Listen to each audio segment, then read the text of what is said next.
We know now that in the early years of the 20th century, this world was being watched closely by intelligences greater than man's. Did the CIA write Wind of Change by the Scorpions? As humans busied themselves about the various concerns, they were scrutinized and studied. Dr. Loeb, what percentage chance do you give it that you have indeed uncovered extraterrestrial or non-human technology? With infinite complacence, people went about their affairs, yet across an immense ethereal gulf, intellects vast and unsympathetic threw their plans against us. Prior to your abduction, did you believe in UFOs or any sort of alien life form? All things unexplained. So some of that, I think, sir, we'll save for closed session. Hello, all you unexplained ones out there. We are so grateful to you for joining us. We are here to talk to you about giant UFOs today and a few other fun things. We are so grateful for your support of our show. You can go over to bigfootufo.com to find so many ways that you can interact with us and support us and keep us going. I'm here with my co-host, Dr. Mounts. Hello. Good evening, CJ. Thanks for joining me. Yes, our poor co-host, Smitty Neves, man, he is under the weather today. So he's not joining us, but we wish him well. And we already have some people tuning in live. Somebody's saying hello from Australia. What time is it in Australia right now? Very interesting because we're going to be talking a lot about an Australian journalist tonight. Oh, yes. So maybe we'll get some insider insight from Australia. Also, Australia's been on my mind lately because we went and saw that UNC basketball game Friday night. And 3 of the players on UC Riverside's team were from Australia. I couldn't believe that. I didn't know. Indeed, UC Riverside brought the thunder from down under. Yeah. Hello, it's 11:36 a.m. in Australia. Oh, wow. Welcome to the show. Proof that people do watch live during the middle of the day. We're just having this conversation. Middle of their day, but that's a good point. Yeah. We could just cater to the Australian audience. There you go. Well, welcome. Welcome to the show. If you have any questions for us and you are joining us live, please do put them in all caps so that we know and we can bring them into our show.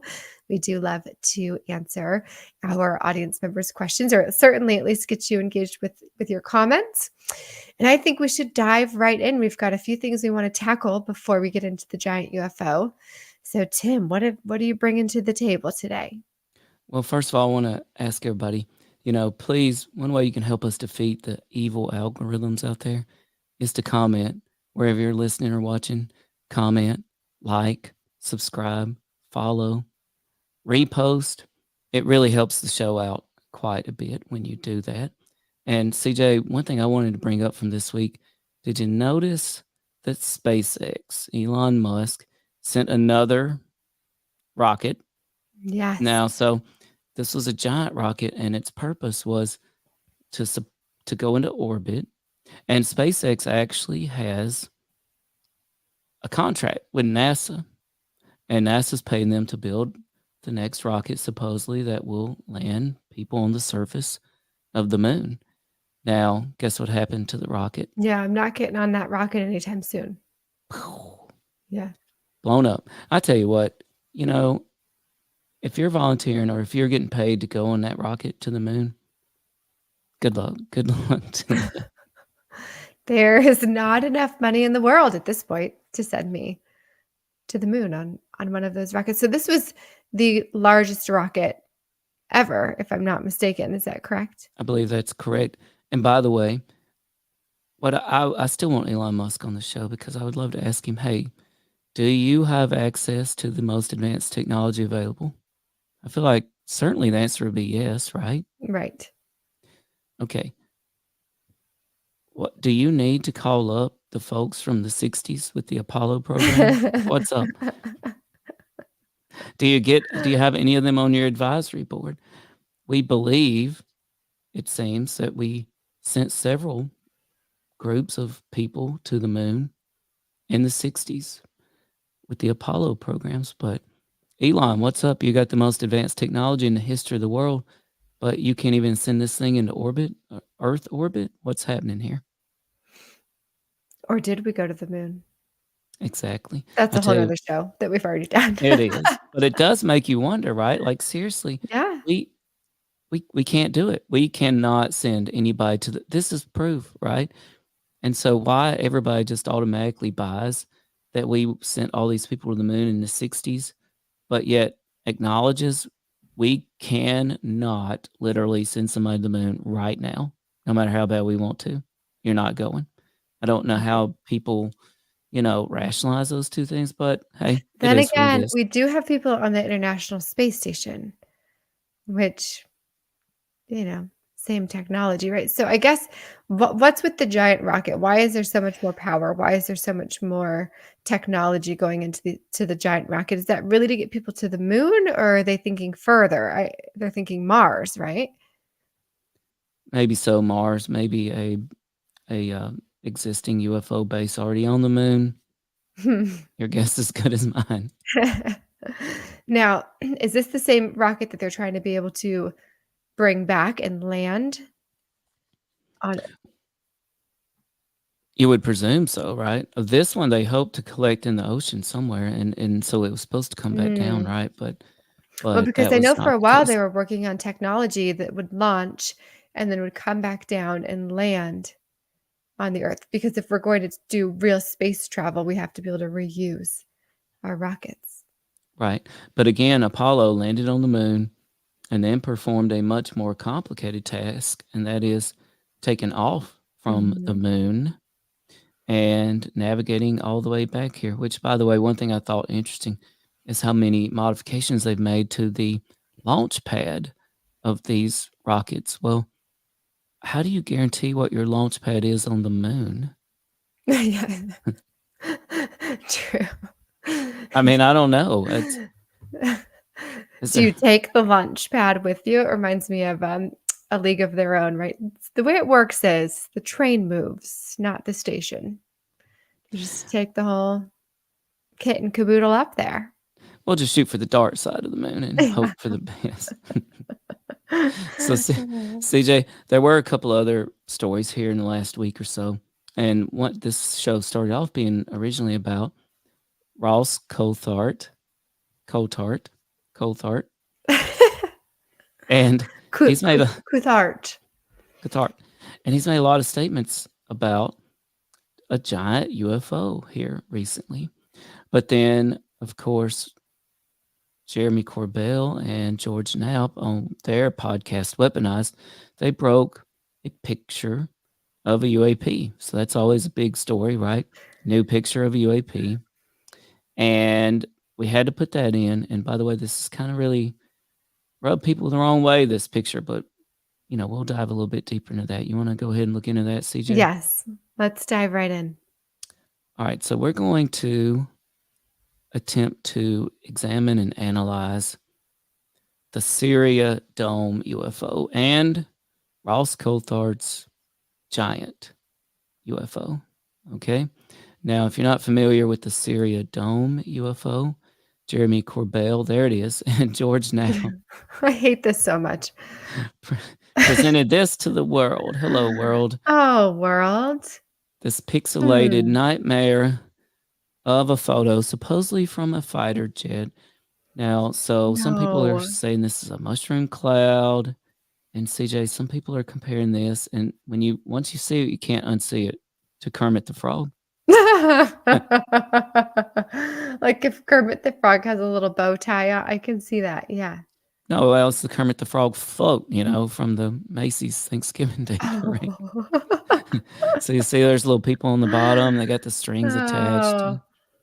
They're just towing him along. But I actually asked my son, what do you think this looks like? And he literally said a frog. It does look like a big frog head, a does. big Yeah. Muppet frog or cartoon frog. But, and a lot of people are upset because this is so incredibly pixelated.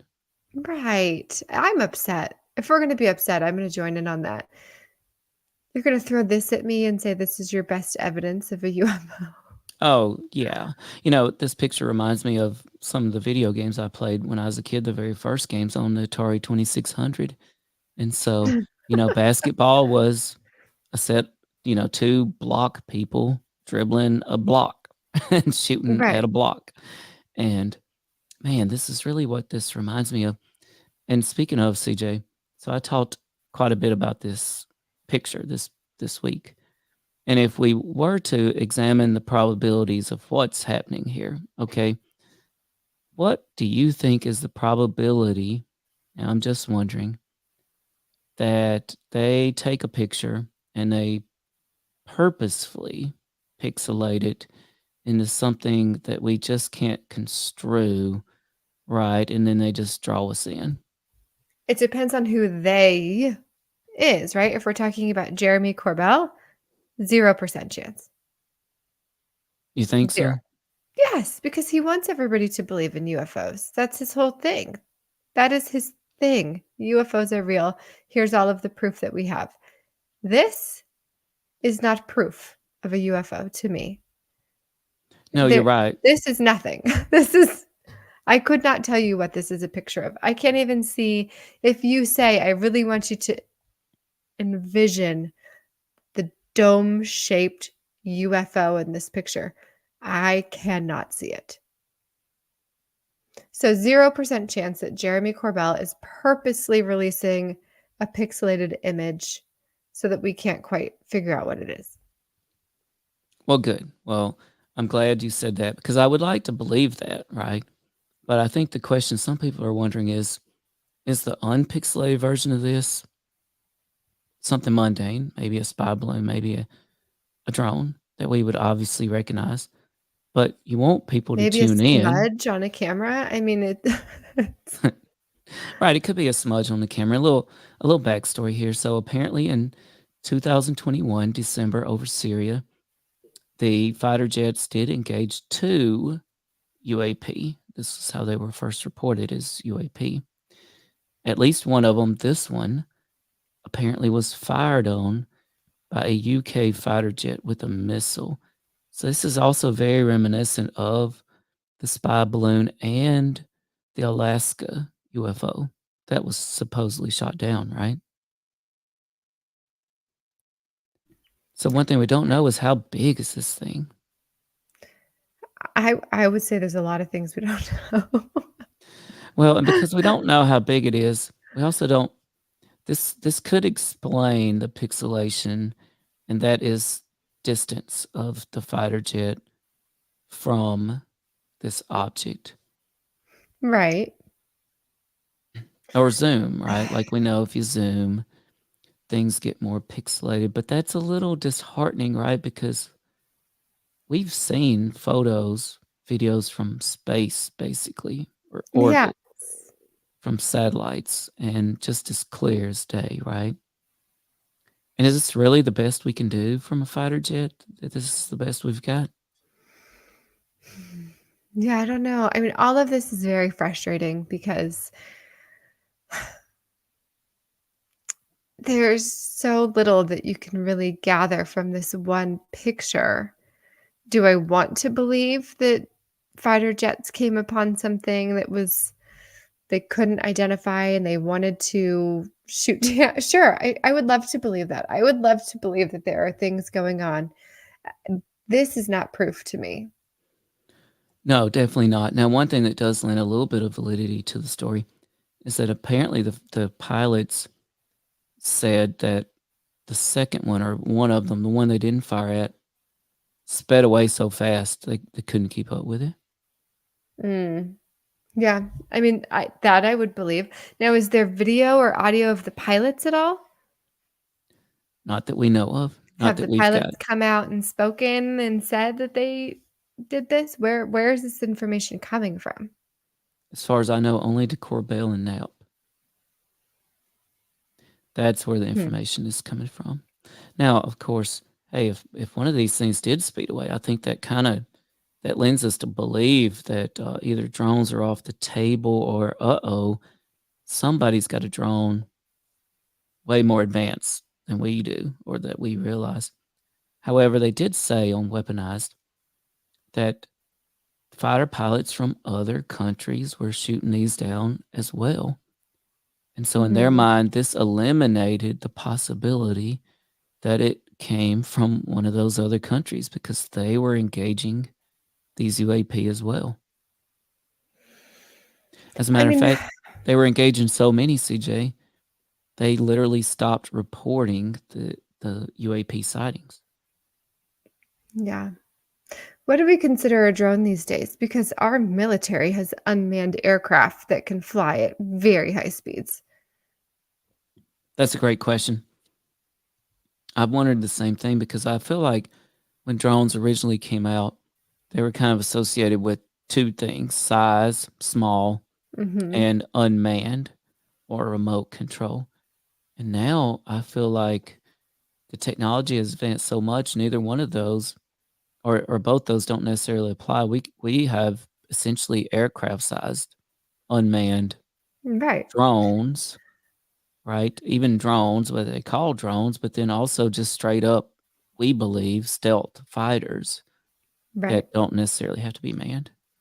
So the drone that originally came out that we all associate with drones, those are now used to do like light shows, like, Right. oh, how fun. Look at these drones making all of these great images in the sky. Like that's how easily developed those things are now that companies have thousands of them that they're using to just do light shows. We've gone so far beyond the original drone that people were buying and flying in their backyards and crashing the first time they got them because they were very difficult to fly.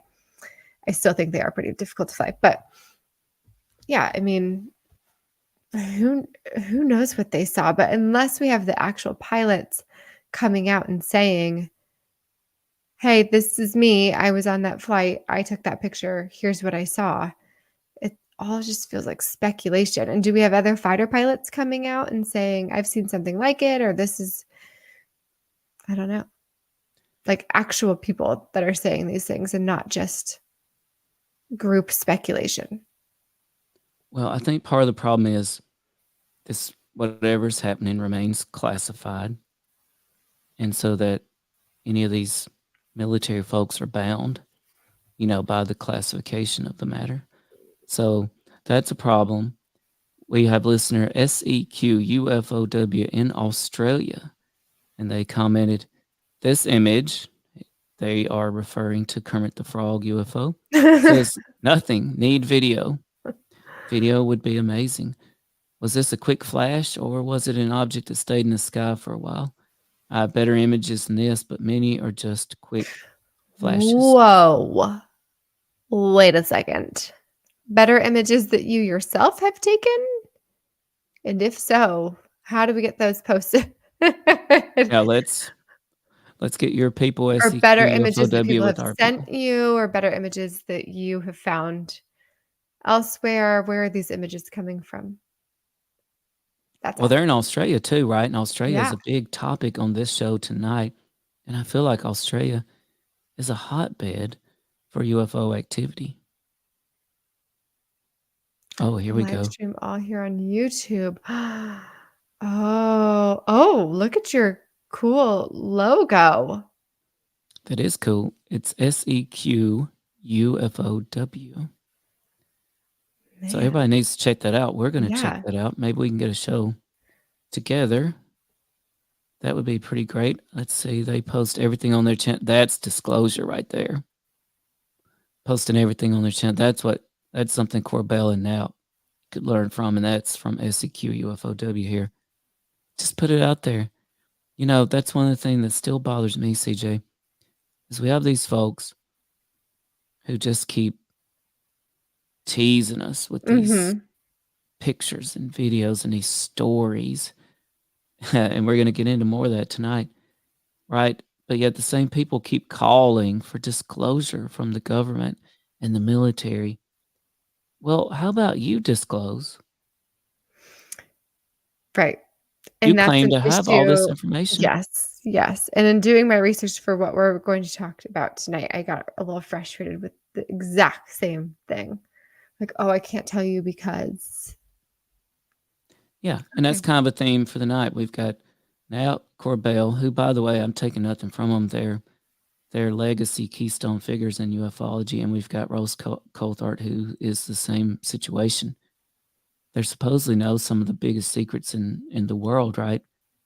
But they're not revealing what they know either.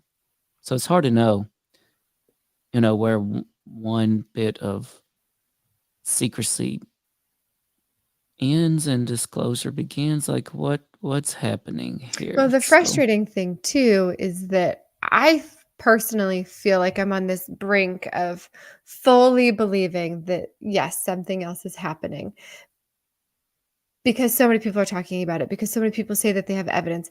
I personally don't feel that I have seen anything in my mind that goes, okay, yes, this is true.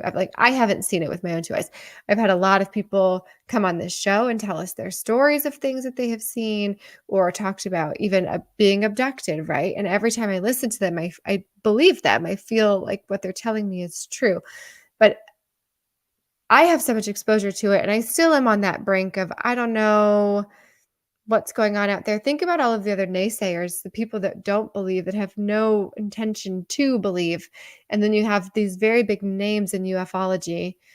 What's the UAP version of that? UApology? UApology. it's a you apology. I'm sorry, we cannot reveal everything we know.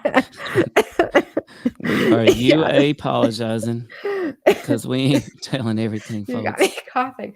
Yeah. You okay over there, CJ?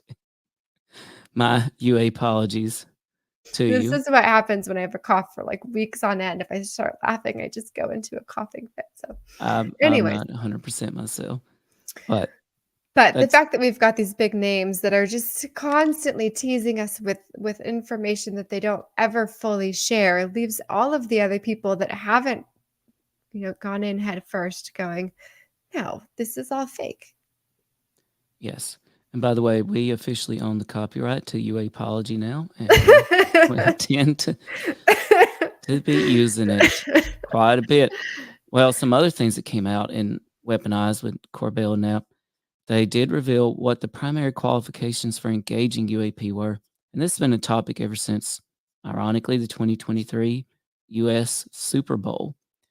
And the two qualifications for engaging UAP by the military, and by engaging, we mean like, heads up, we're fisting to shoot you out of the sky.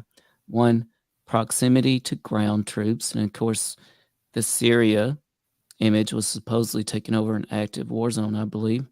Mm. And two, if the target appears to either have a payload or is capable of holding a payload. And that's understandable, of course. I'm not sure how either of those explain the Chinese spy balloon, which was just drifting across the United States. Oh, yeah. That all felt like it was for show. So that's a great point, CJ. Why do the qualifications for engaging UAP over Syria by the UK fighter jets, why are they so much more stringent than our own qualifications for engaging airborne threats over our own airspace, over the United States? I mean, the spy balloon was gigantic. It was huge. It probably did have a payload. And it certainly was capable of holding a payload. Right. And another thing that we don't know, right? They've supposedly recovered it. What have we heard about what was on it? Right. Nothing. Now, also, should it matter if it's proximity to ground troops or proximity to, say, Raleigh? I don't think. Forget them. Yeah. I mean, I feel like that's deja vu with the F-35 that went missing. Like, okay, nothing to worry about, nothing to see here, folks. It might crash into downtown Charlotte, but whatever. We're just out looking for us. After. Let us know if you see it anywhere. Yes. If everybody could just look up and let us know if they see a rogue fighter jet falling out of the sky, that would be great. Oh, yeah. It's they live with our friend Rowdy Roddy Piper, rest in peace, right? Comply. Wake up. Right. Shop. Go to work. obey. It's like Okay. nothing to see here. So, CJ, I did ask one of our military consultants named Simon. He only goes by Simon. Simon says, And Simon says, what well, I about asked him, this? hey, what do you see here? What do you make of this picture? And Simon actually said something profound that made me have a little bit more respect for the picture. And that is, hey, whatever is in this picture could have been jamming our systems. Hmm. And thus the reason for the pixelation. True. But if that is the case, the pilots would know that, right? They would know that what they took a picture of does not look like the picture that came out on the other side. And you would think that that would be knowledge, like information that they would share, right? Like, I know that this looks like Kermit the Frog, but what we actually saw when we shot at it was, fill in the blank. Right. But we have, in all fairness, heard from pilots. Well, there have been reports that pilots have said, like supposedly with the Alaska UFO, that it did interfere with our systems, that it did seem to be jamming our system. So, Right. And that's another thing that we heard from the person on the Navy ship, that there was a yes, bunch of drones flying around it, and all of a sudden all of their systems were jammed and they couldn't get online in any way. right. Now, one major regret I have with this picture, I keep thinking back to some of these lawmakers that have claimed to seen top secret photos, and they say, wow, you know what I just saw? I can't describe. I can't place any words to describing what I just saw. Okay. So I'm just hoping, well, you know what? Maybe the unpixelated version of this is something like that. Or maybe it's Miss Piggy instead of Kermit the Frog. You apologize, folks, because this is To be the fair, the best photo show we've is got. all things unexplained. We didn't promise to explain anything. No, right. And so I think it's fair to, acknowledge some of the possibilities here. Is it possible it's a drone? Sure. Spy balloon? Yes, definitely could be something like that. Top secret military tech, for sure. And of course, alien UFO is on the list of possibilities, but unfortunately, there's still all a possibility even with the picture. Right. Let's move on. That Yep. one made So me enough angry. of Kermit. We only had one slide on that anyway. So we're on pace for a midnight finish here, folks. Maybe Jeremy or George would join us if we stay on that late. SEQ UFOW says, looks like it's from the Space Invaders game. It totally does. Like they're just I don't moving know in that from the game. top of the screen. Well, Space Invaders, well, Centipede had the little ball. Space Invaders might have had a ball that you move around. But you Was that just the sit pew, pew, pew, pew one and you just move the gun on the close. You have a little spaceship at the bottom of the screen. You can only move it left and right, I think. And Yeah. all these aliens are descending from the top of the screen, like down toward the bottom. You just got to. Nice. That was one of the original. What do they call it? Like wrist jammers or something. Like you just had to keep like pow pow pow pow pow pow, tapping the button with your hand. Like that was the key to victory. Right, It but wasn't. also if like this is how far we've come in our ability to take pictures, is that this looks like a game from the 1980s or whatever. This is not a good sign. Not a good sign. Yeah. It could also be Pitfall Harry, like swinging on a vine over an alligator pen. So that there's still a lot of possibilities. Okay, on to the giant UFO. This is Ross Coulthart's Okay. giant Or so we think. UFO. That's how you say his name. But I have literally tried watching every interview he's ever done, and nobody says his name. That's why from the rest of this show, we're just going to stick with Ross, Australian journalist Ross. Ross it is. And he said, people are going to question what I'm about to say. This has been a little bit while back now. But what if that is so big it can't be moved? And I think I have a little video this video is just a compilation of his comments about a giant UFO. So let's see if I can pull that up. Big. It can't be moved. Is that what you're saying, Ross? Is that what you've been told? That's exactly what I'm saying. How big is big? Big. So big, they built a building over it in a country outside of the United States of America. Let's see this investigated. Let's just see what happens. Let's test these allegations before the Congress. Imagine if what Mr. Grush is saying is true. Think about the implications of that. And imagine if, as I've just intimated to you, some of these objects are not capable of being moved because they're too bloody big. No, seriously though, Ross, that's nuts. So you were told by Uh-huh. someone, a trusted source, I imagine, that Multiple. And the debate, and it was all had very kindly, and you had some supporters, others a little bit more frustrated, was around why exactly you aren't allowed to say where the craft is.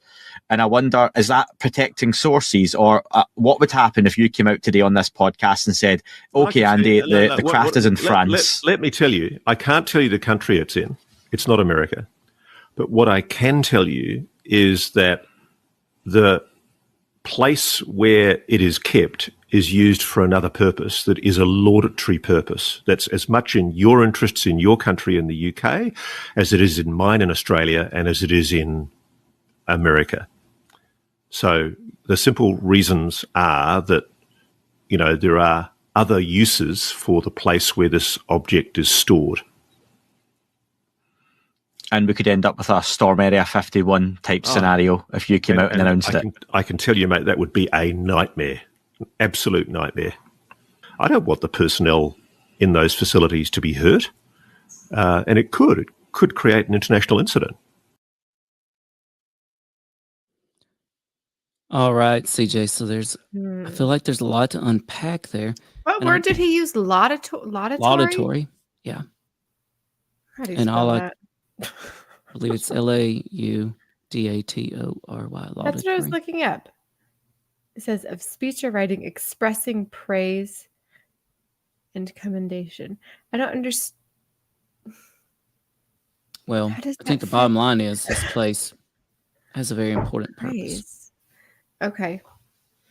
And I think we have to A ask ourselves, laudatory purpose. right? And I don't think the question is necessarily, is Ross lying? No, that is the question.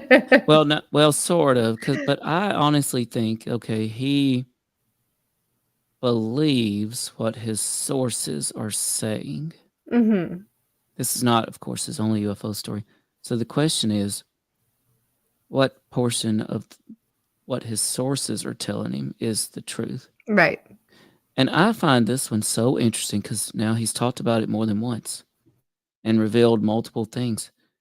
And if this is true, okay, this is worthy of digging into. Like somebody, I feel like, could get to the bottom of this, and it starts tonight.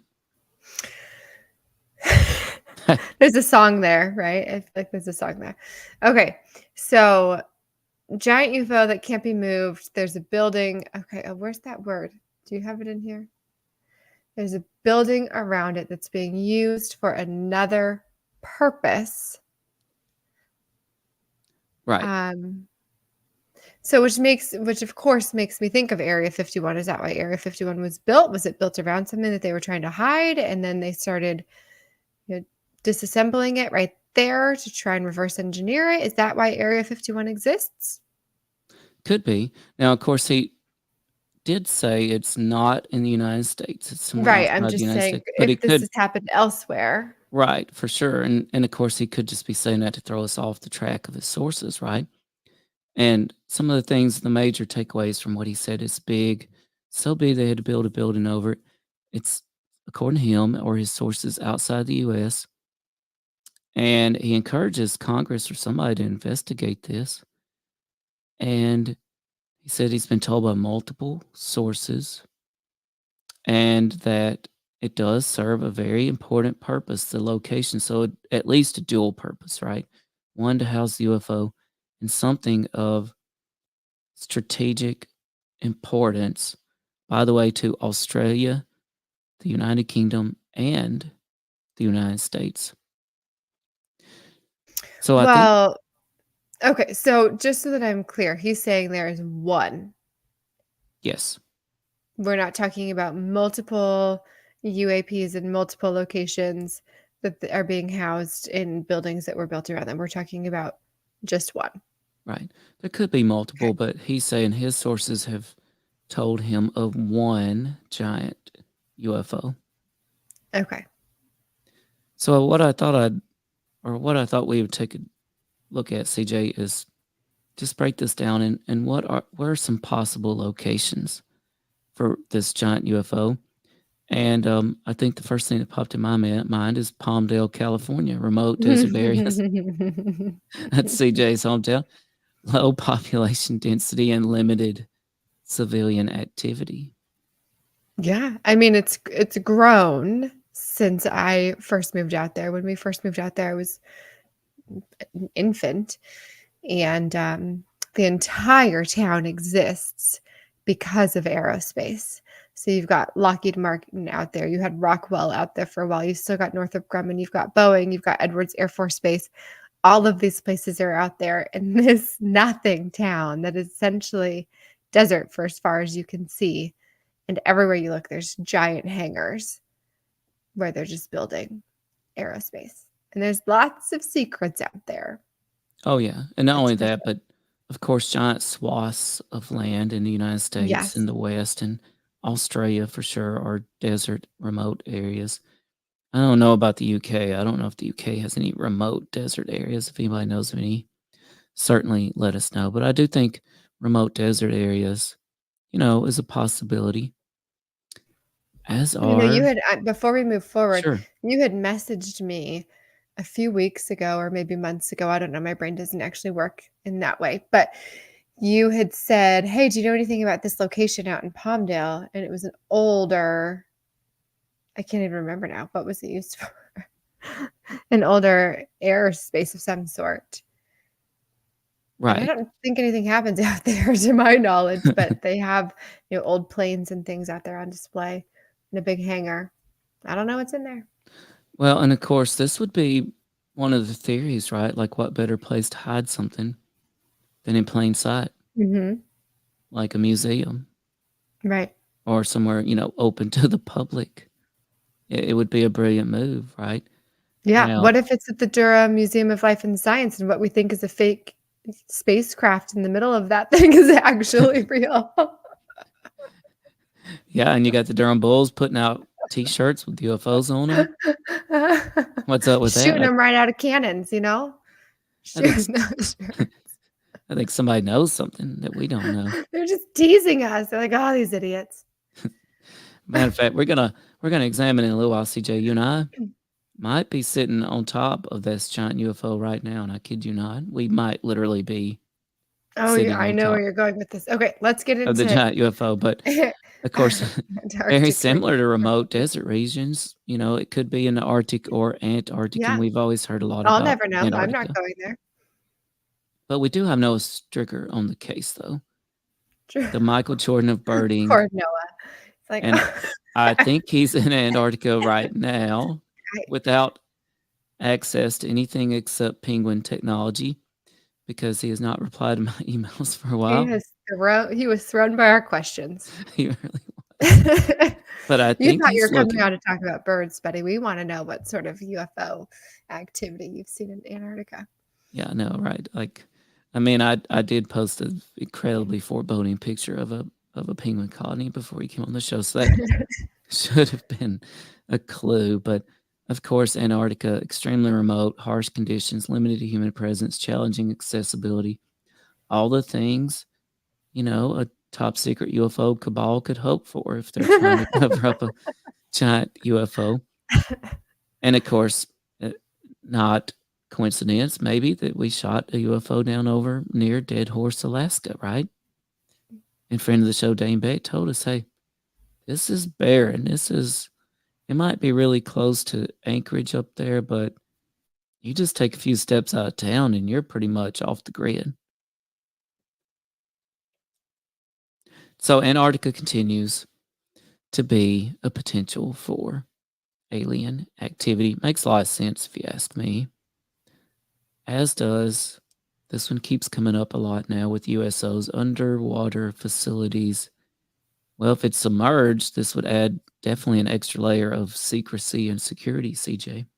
Well, yes, and very few people have ever gone underwater, in a real way.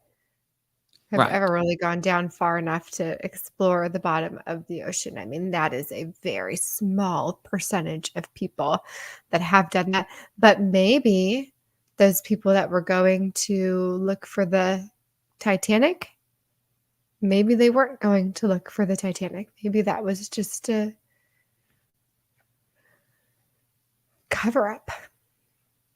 It could be. I mean, I know from my point of view, that was a lot of money to pay to go see the Titanic because boring. Right. With- And maybe somebody was on to them and knew what they were trying to do. And maybe that's why they lost their lives. Yes, very tragic. And according to David Grush, that would not be the first time such subterfuge has taken place in regards to UFOs. And of course, if you missed our episode with friend of the show, adventurer Dane Beck, he used to work on these commercial fishing vessels, right? We're talking incredibly remote areas, hundreds of miles from anything, land, military craft, anything. And him and an entire vessel had a very intense UFO encounter over the water. Not to mention the fact that their grizzled old ship captain constantly regaled them with stories of seeing UFOs over the ocean and told them that he witnessed them literally sucking fish up out of the ocean. Don't you think that those deep sea fishermen were like, dang it, we've been out here all day and caught nothing. You just hover over the water and suck up all of our fish. They should have hit it with a harpoon. That's what they should have done. Like, that's worth shooting at. Man the wheel. Load the harpoon gun. We gotta get this thing.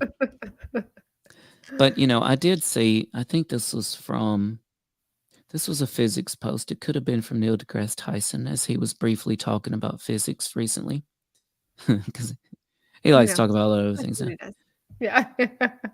But water, actually, underwater facilities, was listed as the most plausible location for an alien base. And here's the reason why. Because atmospheres are very unpredictable. The atmosphere of one planet in our solar system is approximately 800 degrees, I believe. The atmosphere of another planet in our solar system, it could be negative 800 degrees. Meanwhile, if you find any planet with water, then in that water, you're going to be within a very tiny spectrum of conditions, of temperature, of what, so aside from like the chemicals in the water and such as that, as far as pressure and temperature, you're talking about a very predictable, stable set of conditions there, which actually makes underwater a much better place for aliens to seek to place a base. That's true. I never thought about that. But it would also make sense why people see so many UAPs around water. Oh, yeah, absolutely. There's been lots of sightings. And thank goodness I can mute my microphone. Otherwise, you would have a very difficult time editing this podcast. I think I have a plague of some sort. Well, it could be Ebola. I've read a lot about Ebola, and so far you meet several of the conditions. In that case, it was nice knowing you. Speaking of editing, wherever you listen to your podcast, you can hear this full episode tomorrow morning when you wake up. Wow. It's a fast turnaround time. Yeah. There's going to be very little editing, so we're gonna. I'll go ahead I'm and gonna. keep muting myself then. You apologize now because what you hear tomorrow what could you be a get. little rough. I'm gonna call it All Things Unexplained Raw, so it's fine. It's unfiltered, unedited. Another potential place for a UAP, giant UFO, is isolated islands. Pacific, Indian Ocean could host such locations. This ties back into the water, of course. Makes a lot of sense too. There are islands that the general public cannot access or are not allowed access to. Yeah. And If there's I'm going to also make that, islands. cross universe journey, I'm going to need an island to chill on for a little bit before I start meeting the local peeps. Oh yeah, and of course, if the island is controlled by the U.S., then no other countries are checking it out either. Yeah. So Also, you know who owns their own island? It's Richard Branson, who's also now trying to go to the moon. Connection? probably, I'm not signing up for his flight to the moon either. By the way, and by the way, what's the odds that this whole moon mission crap is just a cover up, right, for something else? High, very high. Very high, yeah. Like there's more to the story of this Apollo stuff. Not going to get off on this again. This Apollo stuff. Yeah. Boy. But okay, why NASA flew themselves to the moon in the 60s, but they got to hire Richard Branson and Elon Musk to get there in 2023? What's up with that? Doesn't make a lot of sense to me. Space Cowboys right there. Space Cowboys, the remake. Some people call them the Space Cowboys. I'd have to do this show alone. So, this giant UFO could be in mountainous regions, folks. We're talking the Himalayas, Rocky Mountains, natural barriers, which would make it very difficult for unauthorized individuals to access the site. Except, of course, if it was in the Himalayas, it would be accessible by the Yeti. So, well, but then, okay, I'm going with the deep conspiracy theory here, right? Let's say it is there and people are trying to get up that mountain. And next thing you know, those people look like they've been murdered by a Yeti. yes, absolutely.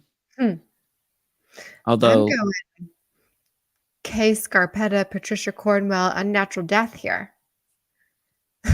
November 28th, that's in 9 days. Oh my gosh, that's exciting. Our interview with Patricia Cornwell comes out November 28th. But you know what? What about the Alps? Talking about plain sight, laudatory purpose. Well, if they're just if they're on top of Mount Everest, is that really serving an essential function for the U.S. and the U.K. and Australia? I don't think so. But where do the people who love to ski, where do they go? They go to the Swiss Alps, right? They're going. I don't know of a Swiss Alp ski place, but they're going to the best ski place out there, right? That's where the people go. And that would be the perfect place, I think, to just build a ski resort on top of a giant UFO.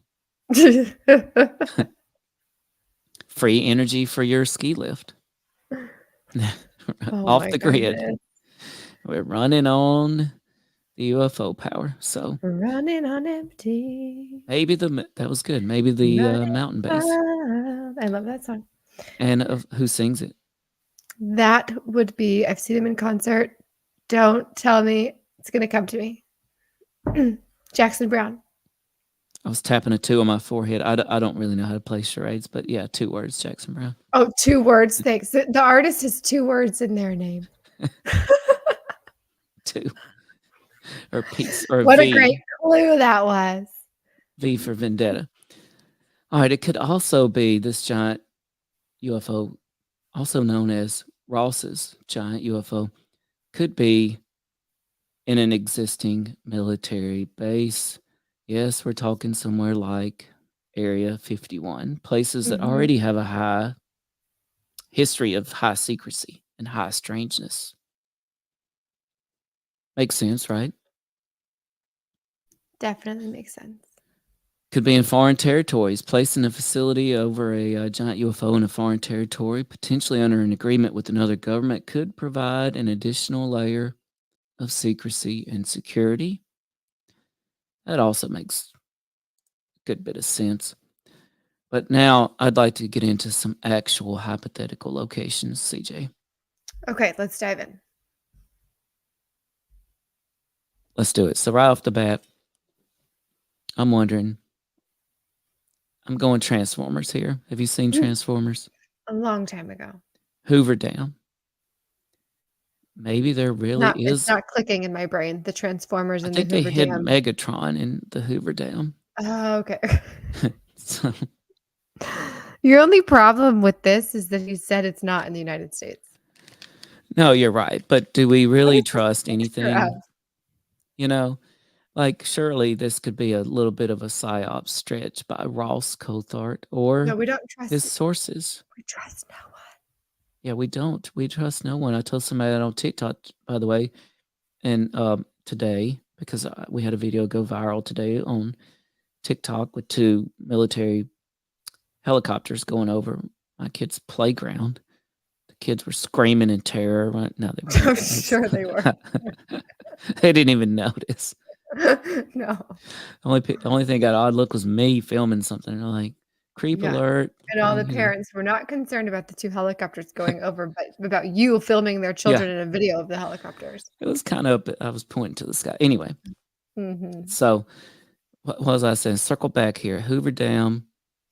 You know, the Hoover Dam. Yeah, Transformers, Megatron. So the Hoover Dam is a real-world structure that primarily serves as a hydroelectric power generation facility and flood control mechanism. But get this.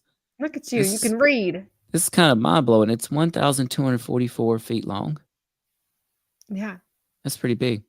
726 feet high, 660 feet thick. At one time, it was Have the you ever largest driven over artificial it? lake. No. Have you? Oh, yeah. It's creepy.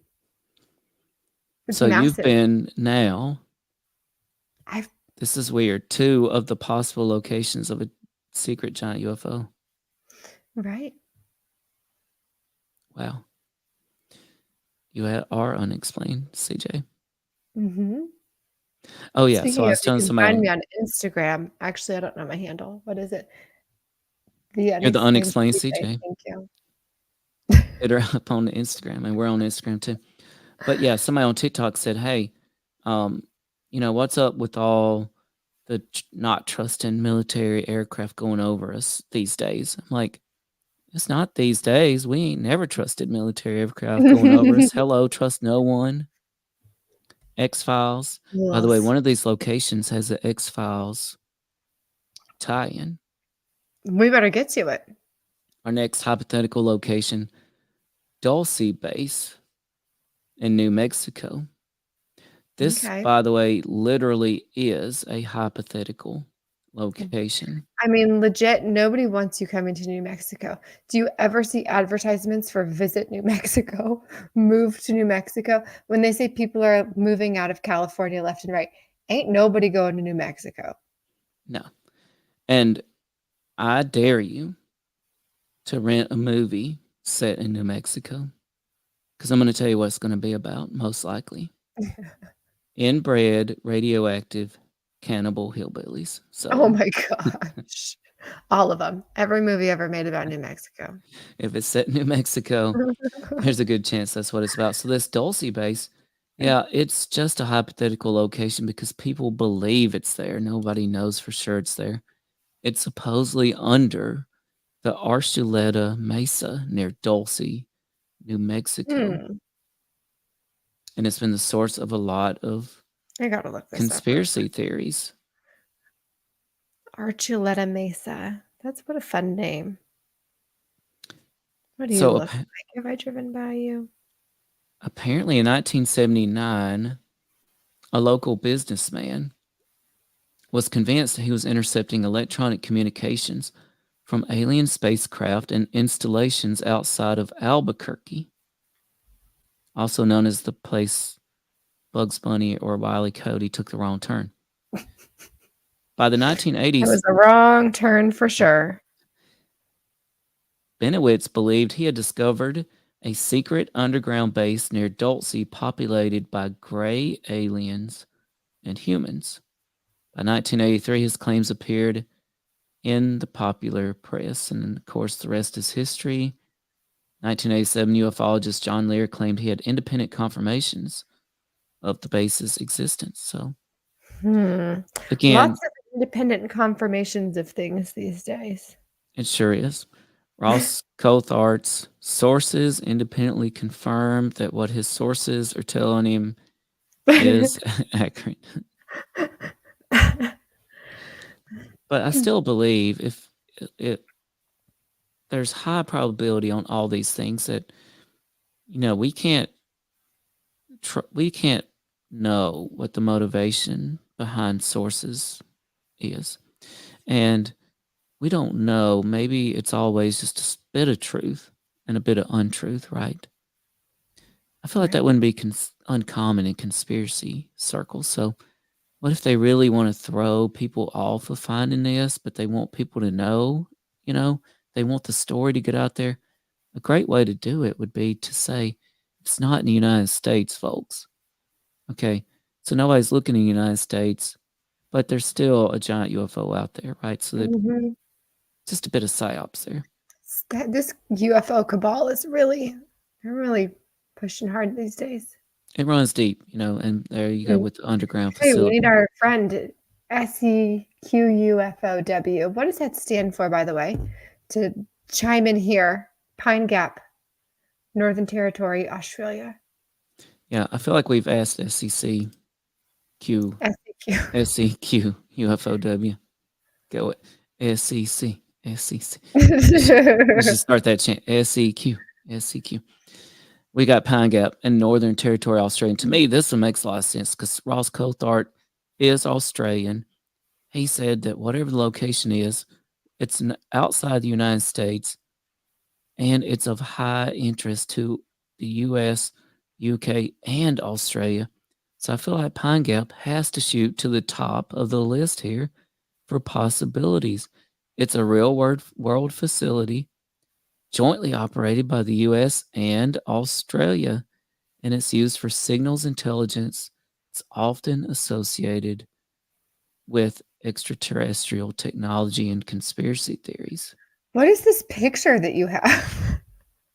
I feel like you just went and got stock photos of nothing relevant to what we're doing. Like, how does this represent Pine Gap, Northern Territory, Australia? I have no idea. Okay. But I think fair. if you it's a picture of a planet, by the way, and I'm pretty sure it's Earth. But you know how you used to use Google Earth back in the day, and it started off like from space. Yeah, and then it zoomed into your location. You were hoping that it was going to be an animated video that zoomed into Pine Gap, Northern Territory, Australia. So automatically, though, you nailed it. You nailed that presentation just because you had that Google Earth video. Yes. Automatic A. This person knows how to use Google Earth. We've got an answer about SEQ UFO, by the way. I'm going to show it here. This is southeast. Oh, wait. I showed it and then you unshowed it. Stop that. Too many cooks in the kitchen. This is like when one of my kids opens the minivan door right after I've pushed the button to open the minivan door and we just keep shutting it. Okay. Southeast Queensland UFO watch. Here's what I love about this. This is one location, and I'm curious, do we only post videos from this one particular location? Because that is what people need to be doing, right? Like hyper focusing on one territory so that people realize, wow, there's so much happening in this one spot. What else is happening all over the rest of the world? Like, do your territory and do it well. I like that. Way to go. Absolutely. Check out SEQ UFOW, folks. Southeast Queensland UFO Watch. You can find it on YouTube. I was briefly looking at YouTube for what they were up to. Friend of the show. And CJ, I was thinking the exact same thing today as I was crossing over Jordan Lake and it was dark. And there's a spot there as you're going across the bridge and you just got a 360-degree view of the night sky, So perfect place. We should basically be setting up camp there every night. Like, I feel like we owe our listeners that. So we need to get on that. We do. Yes, and I've got to get my telescope working again. And we have delved into working again. You got to get it to working. Hey, it's The worked first before. time I've that- seen the rings of Saturn through my telescope. It's amazing. But user error last time. I will admit that I don't actually know how to set it up. So The only thing we got last time were the rings of I Uranus. just So broken it. since we weren't even looking for that. But anyway, talking about synchronicity, folks, what are the odds? We've got Southeast Queensland UFO Watch here, and we're discussing the possibility there's a giant UFO in Australia.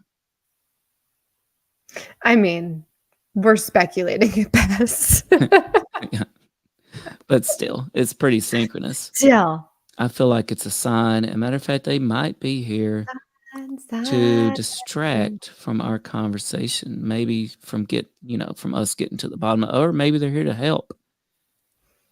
Yes. They say we have 24/7 live stream of the sky. What? This is like what Skinwalker Ranch is doing now. Yes, it's monitored by the viewers. So many people are watching and reporting live for everyone to see. Viewers report the timestamp if they spot something. That is amazing. We have to check that out. And We need to get in on this because our time difference is so great that while they're sleeping, we can be up watching. Time stamping the things that we see. Of course, it would have to be in the middle of the day, and who knows how much you see then. But that's a good point. Anyway, we digress. We need to move on. Yeah, but we can all hyper focus on Queensland, Australia. Okay. Another hypothetical location. Of course, this list would not be complete without listing Area 51, real place. What's happening out there in Nevada? Anybody's guess? Although our friend Bob Lazar might have a few things to say about what's happening out there. And Bob Lazar did mention that some of the UFOs he read about were discovered in archaeological digs. That's one of the things about Bob Lazar's comments that always blew my mind. The fact that he said we discovered UFOs, some of the UFOs, through archaeological finds. Yeah. I mean, back to Skinwalker Ranch, right? What is under that mesa? Oh, exactly.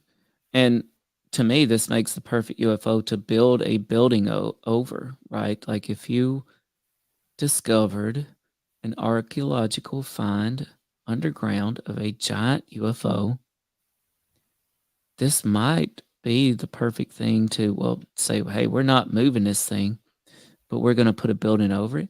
And, I was talking to one of our military consultants, CJ, and let's just pretend you had somewhere like Area 51 and it's housing a giant underground UFO. Okay. And let's just pretend we were able to go there, take an elevator down into the UFO. You could do that and get out of the elevator, and would you really know you were in a UFO? What?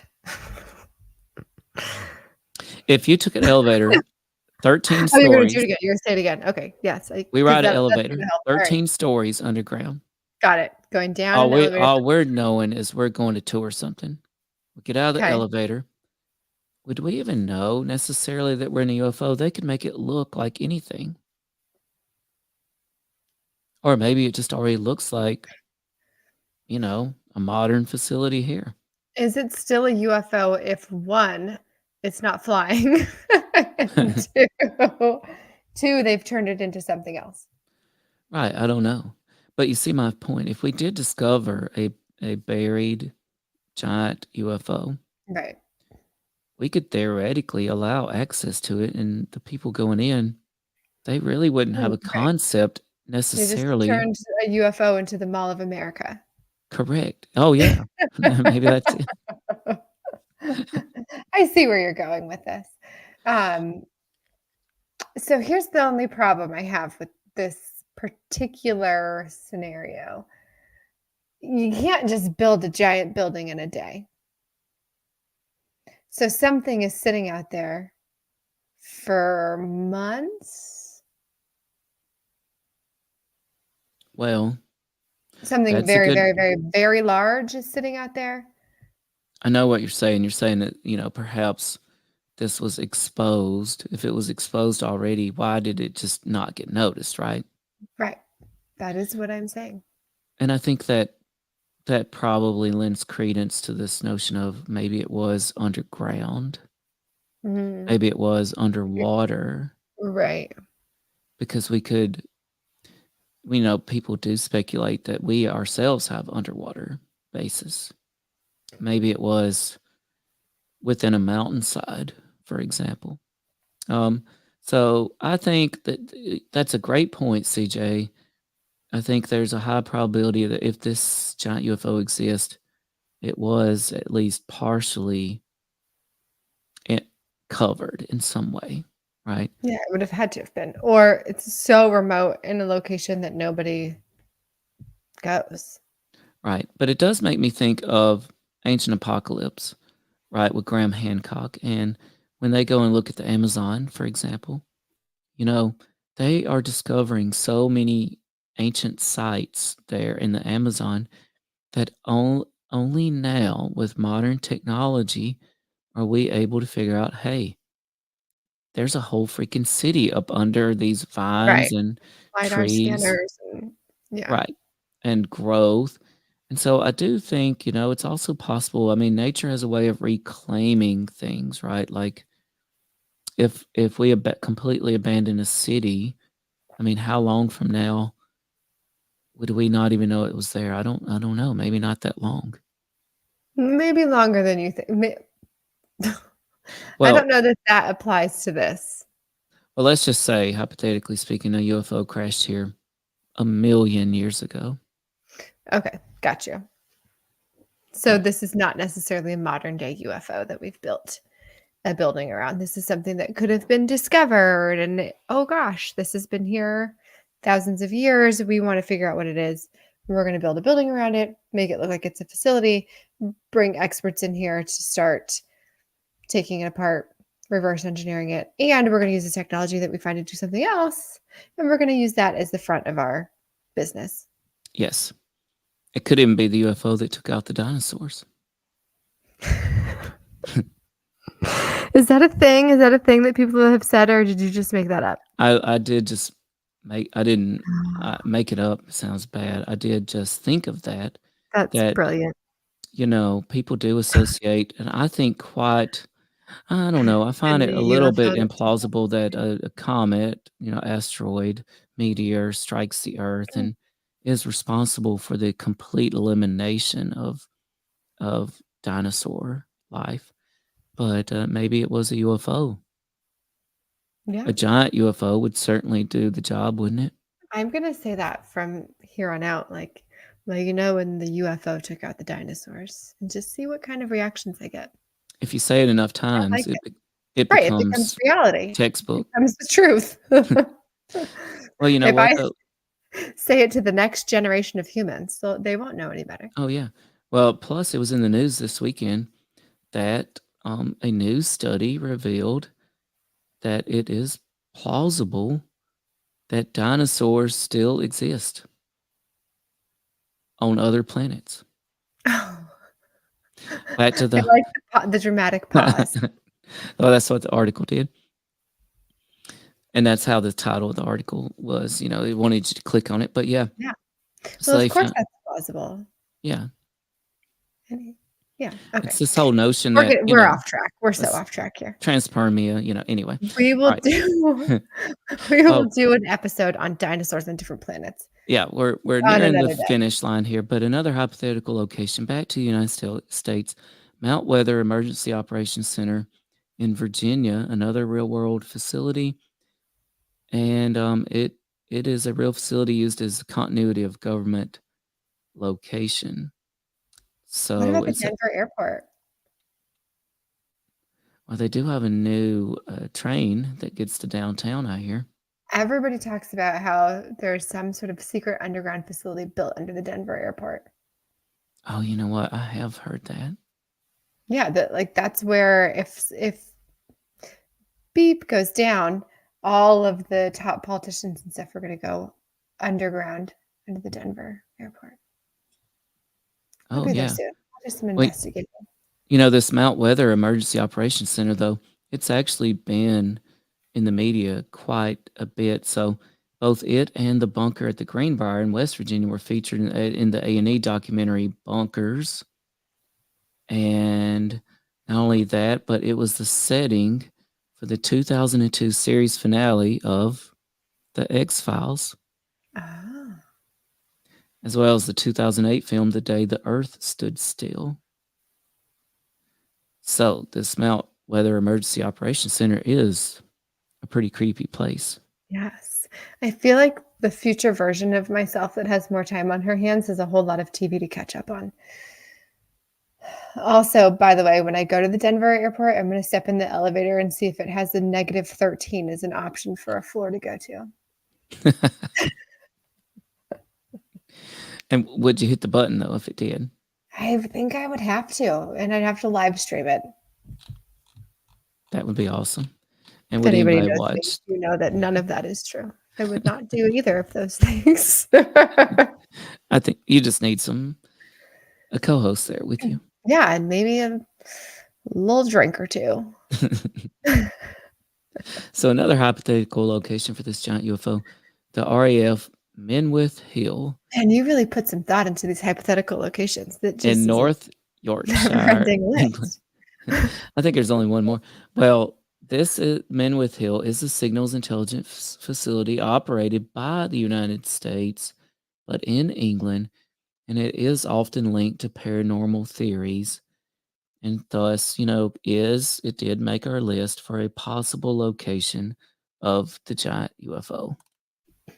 So for those that are just tuning in, we are talking about the theory that there's a giant UFO somewhere that was so big that rather than moving it, a building was built around it, and that facility is actually used for other purposes as well.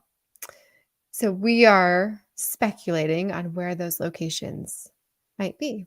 Also, if you're just joining us, you can support our show by going to bigfootufo.com. You can learn more about us. You can go to our link tree. You could even get a cameo from us. Is that what it's called? Cameo? It is a cameo, so Yeah. CJ can sing you happy birthday, lots of stuff. Or I have heard Tim do karaoke. So he's the one that you would like to sing you some songs. In I'll fact, do he might even tequila. have a jolly little tune about the day the UFO took out the dinosaurs. My co-author on this song is Chuck Lou from the Looniverse. Oh, yeah. Black holes. Don't suck. But if you fall in one, you'll get spaghetti-fied. I think it went like that. So our next hypothetical location for the Coulthart giant UFO, let me see, and I think this one has to go up high because it's in South Australia. SEQ UFOW, let us know if you've heard of this place. The Woomera Test Range in South Australia. It's a real-world weapons testing range. And I've got some facts about it, and they're pretty mind-blowing. So this weapons testing range, let's see. How big is it? It's pretty It's gotta be big. mind-blowing. If you're testing weapons of mass destruction, you'd better have a lot of land to destruct. Yeah, I think big is an understatement. It is 47,177 square miles. Whoa! Wait, know. say that again? 47,177 square miles. For our friends down under, that's 122,188 square kilometers. Good grief. I literally thought Australia itself was that size. Yeah. Same. So SEQ UFOW says, yes, they have heard about it. They haven't looked into it. I mean, I feel like they might live there because it's so big. Maybe they didn't even know they live. You live on the weapons testing range. I hope you have a bunker. That would explain some things right there. So this place is massive. It is top secret. They're testing stuff there. It's Australian, the same as Ross Coulthart and SEQ And UFOW. we know he can't be trusted, so. No, he cannot be trusted. And, this place clearly serves an important purpose for Australia, the UK, and the United States. And surely you could hide a giant UFO on 47,000 square miles of property, which nobody One would else is think. allowed to access. Yes, one would certainly think. Gosh, there's another really interesting, I've got to look into this, top secret site off the beaten path in the middle of nowhere in a desert town in California that I used to drive past all the time on my way to my family vacation every year. And I always thought to myself, what in the world is back there? What is it? I don't know. I've got to look into this further. That reminds me, my mind was blown the other day. I was driving, I had the kids, right, and I turned it to Rock Bar on Sirius XM, which has somehow morphed into some sort of alternative rock station, which is fine. And the kids were in there, and it was Afro Man. Palmdale's own Afro Man. I change this. I gotta get this. Come back to me. It was because I got high, and I'm like, I really want to hear this song, but yet I love you, baby. I cannot afford to let the kids hear it. Like, what do I do? I really want to hear it, but I got to change it. Okay. I think this is our last hypothetical location, unless any listeners want to chime in with some. Chatham's Own, where CJ and myself are located, the Big Hole Road facility. That's Big Hole, HOLE, Hole Road facility. Chatham County, North Carolina. Technically, it's owned by AT&T. It serves no official purpose. We know through archive footage it's connected to the Greenbrier in West Virginia. We think it has some sort of communications purpose. It is at least 13 stories deep because the locals named the road after the fact they're digging this giant hole in the ground. And that's it. We also know that myself and Mr. J and Alabama George snuck up there, and more than one front. I got to be careful how much I say here. We got chased by a drone through the woods, and we saw some stuff. We saw a lot of spotlights. We saw the most secure facility we could ever imagine, which is odd for a facility that has no purpose. And by the way, CJ, we're working on a special limited series about Big Hole Road. Oh, you and I? We are? We together? are. Oh, yeah, of course we are. Estimated completion 2025, so stay tuned. Hey, people are asking us. They know we're looking into it. They know we're close, and they want more. They want the story. And we have found out quite a bit about it, but I dare not. We're not going to tell you because, too much UA tonight. apologies. Yeah. Is that what we are? UA apologist? But you just said I have information on it that I'm not going to share. So you are the people we cannot stand. Oh, yeah, that's true. But if you tune in to our limited series in 2025, you will find out several more things about the Big Hole Road facility, guaranteed. We just really love transparency on this show, and we'll be transparent in a few years. Stay tuned. And that is our hypothetical locations. Now, I have a final thought here, CJ, that I want to get from you. Okay. So we've talked so much about if we could hide a giant UFO and where we would hide this giant UFO.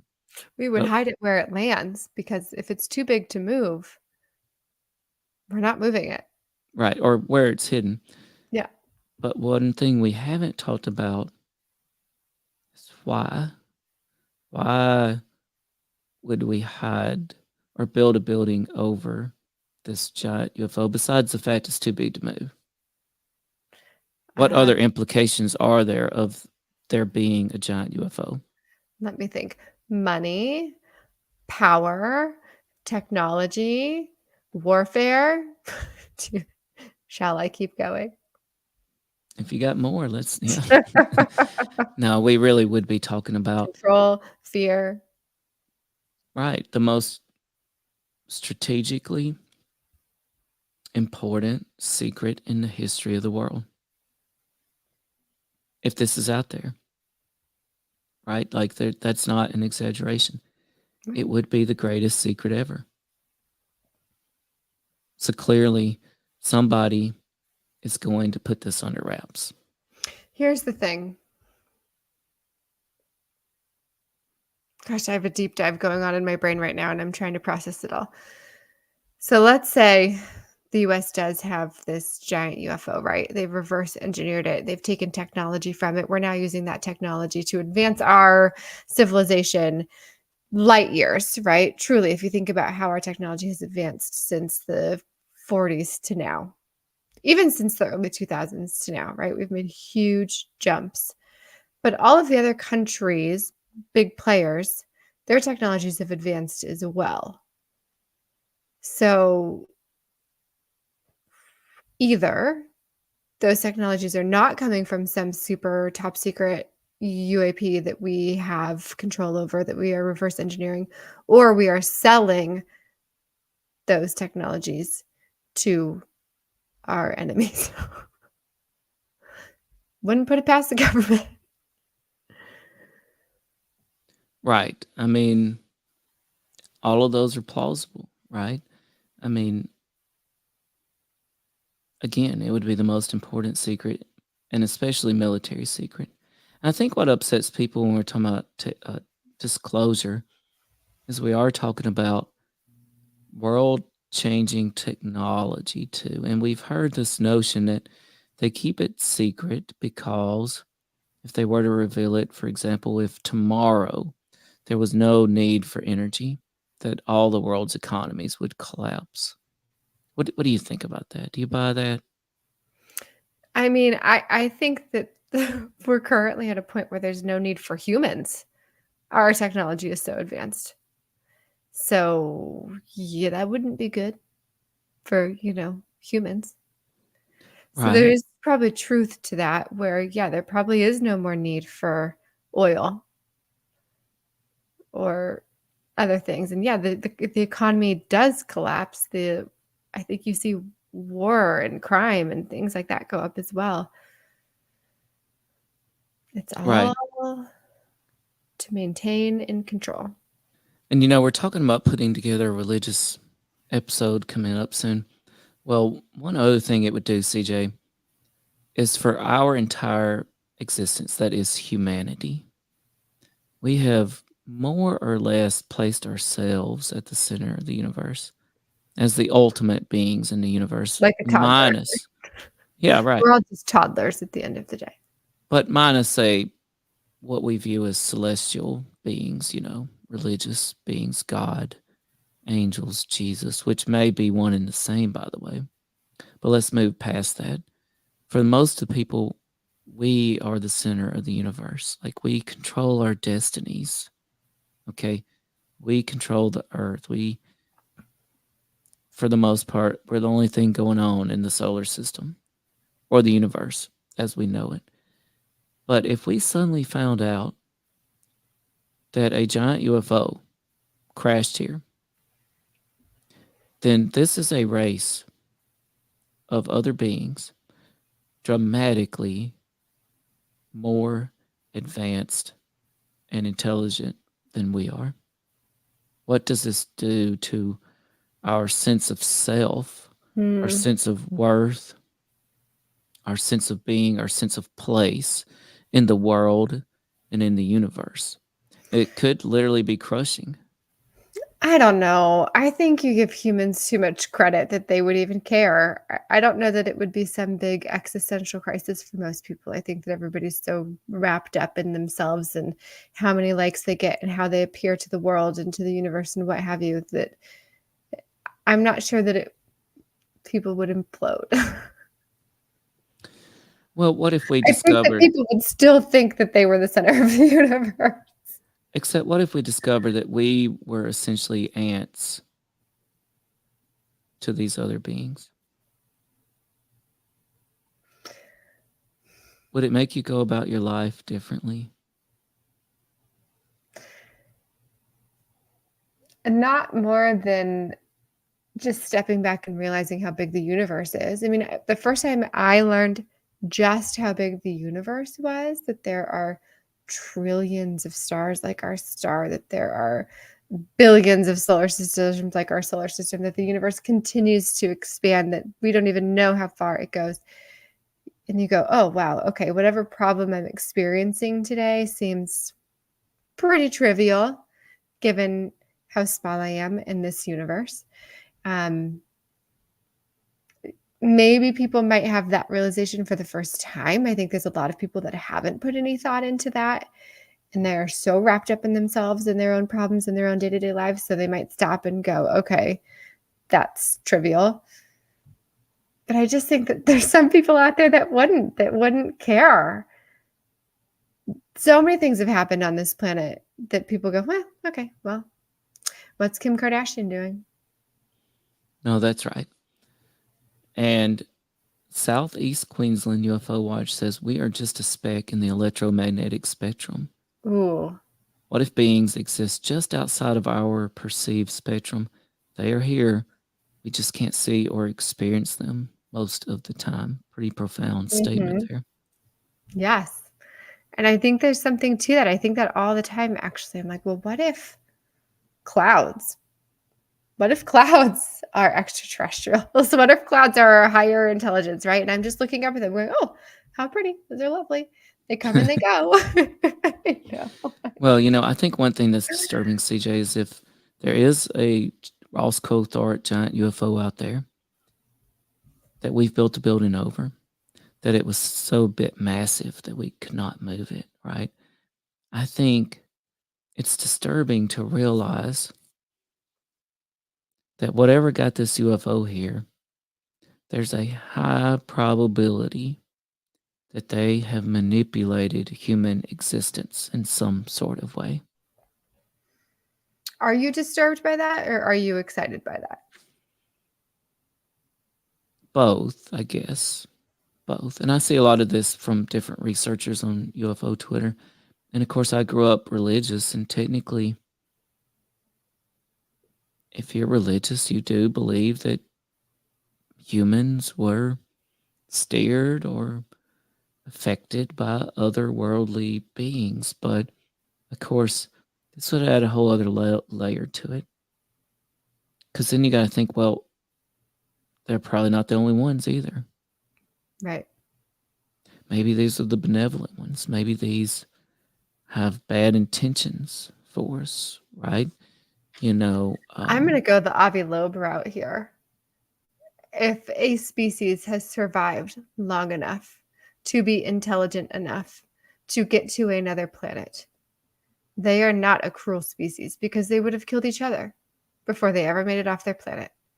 If you are going to evolve far enough to be that intelligent, your intentions are not malintentions. Yes, that's a good point. It's very interesting to think about. So, yeah, I don't know. Where's Coulthart's giant UFO? What if we're all on it? What if it's planet Earth?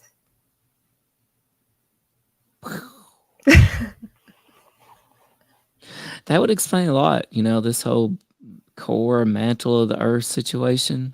Yeah, it's powering us through the universe. Yeah, nobody really understands what's going on in there. And something has set the Earth apart from basically every other planet that we know of. Right? Something makes us different. Yeah, we are on the ultimate spaceship to get one species to another planet in the universe. Yeah. Instead of being like cryogenically frozen or whatever, they've created an atmosphere here on Earth that allows us to continue to reproduce so that our species continue on long enough to get to the next planet. So the Earth is a UFO. It's the Hitchhiker's Guide to the Galaxy. That's a good point. And on that note, I think you should wrap us up with your final thoughts for the night, CJ. Oh, I've had all the thoughts one human can have in a night. No, I am thankful to you for putting this show together and for keeping us all moving forward, because goodness knows without you, this train would still be sitting at the station. Come on now. So thank you, Tim. Thank you, everybody, for tuning in. Thank you to our friend SEQUFOW for all of your insight and thoughts and for sharing with us. Go check out their YouTube page. Go check out their skies and timestamp anything that you see. Let us know anything that you see as well. We would love to discuss it on our show and on our social media pages. You can find us at BigfootUFO.com. Be sure to check out our show that comes out on November 28th with the lovely, talented, and brilliant Patricia Cornwell about her new book, Unnatural Death. And until next time, oh, yes. I do have one more thing to chime in. Sure. Everybody, please be aware. After Christmas, January 9th, pretty sure I'm right. I'm going to put this on my calendar as we're Please speaking. You've seen him on Encounters, Episode 3, the new Steven Spielberg documentary. He is a world-renowned physicist. His name is Kevin Knuth, Knuth. Is the K not silent? I have no idea. Why is it there? It's all I keep telling myself. Kevin Knuth, world-renowned physicist. And he was on Encounters on Netflix by Steven Spielberg. And he's coming on with us after Christmas. And he knows things. He knows things, and we're going to make him tell us. And CJ's going to get to the bottom of them. So yes. Sorry about that interruption, CJ, but I had to make sure everybody knew about that. Oh, good. Thank you. All right. When is our next live stream? Is that the next one? That's our next all the way in scheduled January. one. No, we'll be hopping on here before then. Check out our social media pages to get more. We had a Misty pop in here for a second. She just got here. Thanks for tuning in, Misty. Okay. That's all for us. We hope that you stay happy, stay strange, and listen to all things unexplained. We know now that in the early years of the 20th century, this world was being watched closely by intelligences greater than man's. Did the CIA write Wind of Change by the Scorpions? As humans busied themselves about the various concerns, they were scrutinized and studied. Dr. Loeb, what percentage chance do you give it that you have indeed uncovered extraterrestrial or non-human technology? With infinite complacence, people went about their affairs, yet across an immense ethereal gulf, intellects vast and unsympathetic drew their plans against us. Prior to your abduction, did you believe in UFOs or any sort of alien life form? All things unexplained. So some of that, I think, sir, we'll save for closed session.